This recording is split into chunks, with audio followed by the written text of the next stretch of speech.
4,000 to 4,100 is going to be a big level on ETH. If it can get there, I would expect some sort of pullback. Bitcoin Zella stands out with its simplicity and clarity. We've crafted an experience that anyone can dive into, whether you're a crypto expert or just a new to the crypto world. Now guess who keeps his eye on us? The author of best-selling book Rich Dad Poor Dad, Robert Kiyosaki.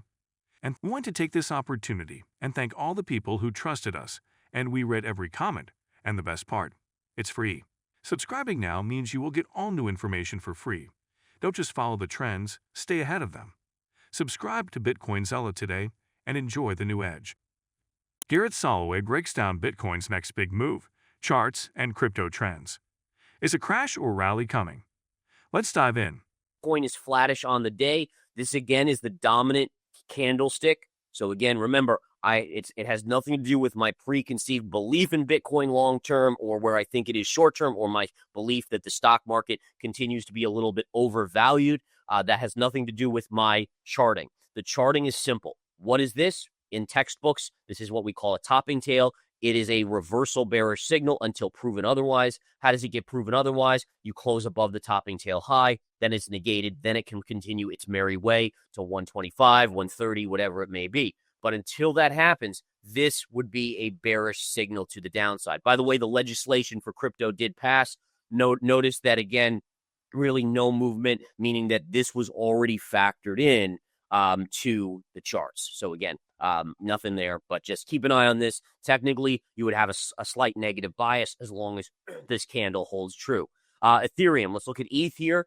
ETH, again, great move up. I have a major target that I'm eyeing here. Take a look at this. You take your high from 2021, connect it to your high here in 2024. And if we get up to that line, that would be your target. Right now, that would be around just under 4,000. You could just round it to 4,000.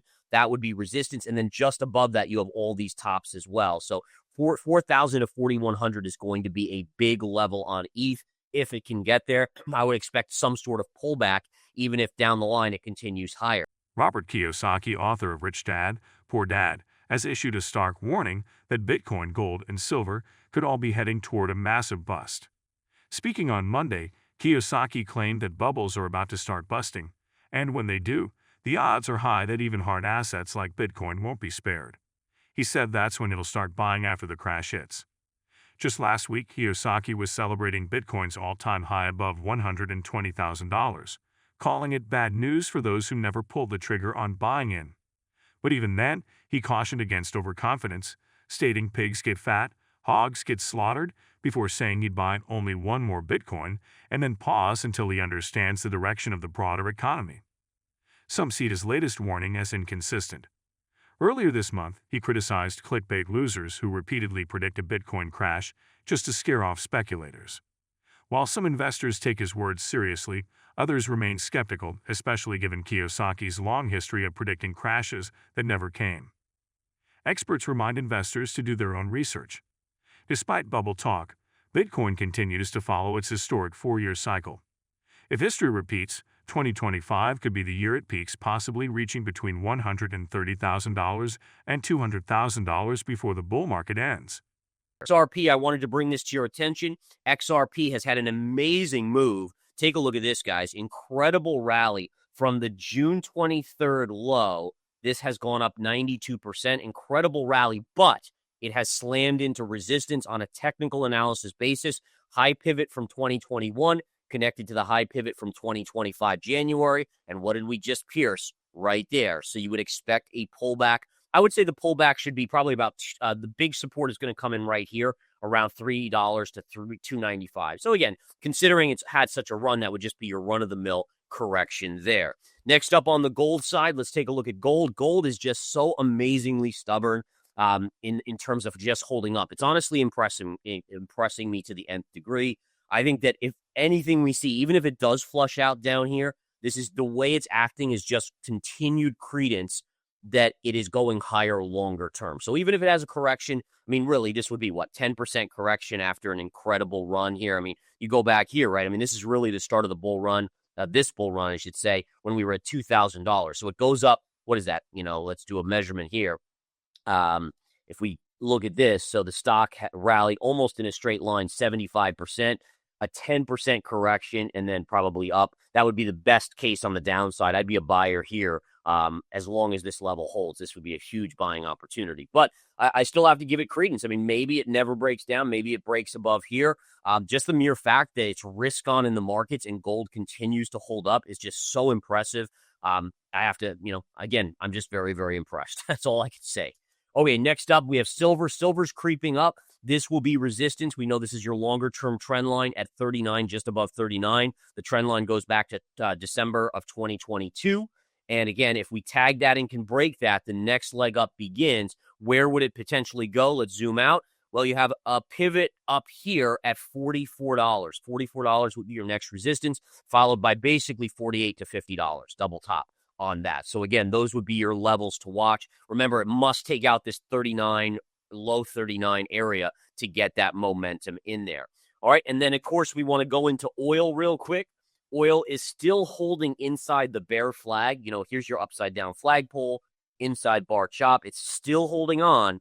But again, at some point, whether it bounces first a little bit in there or not, the odds, probability-wise, favors a downside move. First target I mentioned yesterday in the game plan, $63.75, $63.75. And then natural gas was up early yesterday, did come back in. It's up a little bit today. Nothing to do here. I have my resistance up around 375. It's technically a little high now, 370, maybe 376.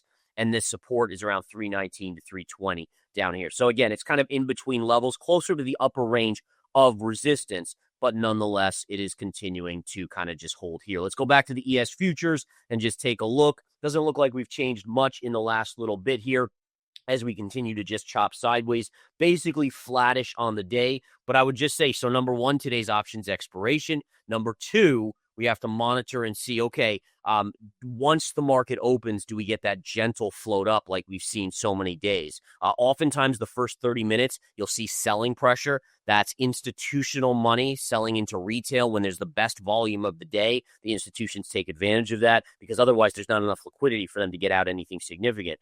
Bitcoin is starting the final full week of July in a cautious sideways trend as excitement shifts toward altcoins. After reaching a record high of $123,000, BTC is consolidating near $119,000. Traders are now eyeing whether this pause could lead to a deeper correction, especially with rising chatter around alt season taking over.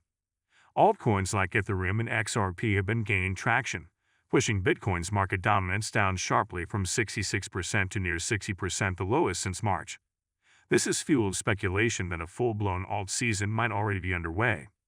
At the same time, traders remain wary of potential downside risks. Long wicks and sluggish price action have analysts like Crit Nouveau warning of possible liquidation zones near $115,000, or even $114,000 if momentum turns. Meanwhile, exchange reserves for BTC are rising, and whale wallets are sending larger sums to exchanges, often a sign of profit-taking or distribution before a correction. Despite this caution, the broader sentiment isn't bearish. Many still expect Bitcoin to climb toward $130,000 or higher before the cycle peaks, with targets of $145,000 to $160,000 still in play. Traders are also watching for Fed Chair Jerome Powell's upcoming remarks, which could impact risk assets.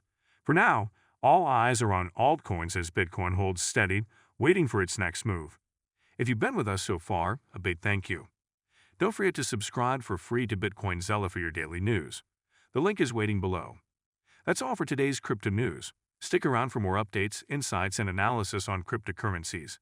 Share your thoughts in the comments, like this video, and subscribe for more exciting content.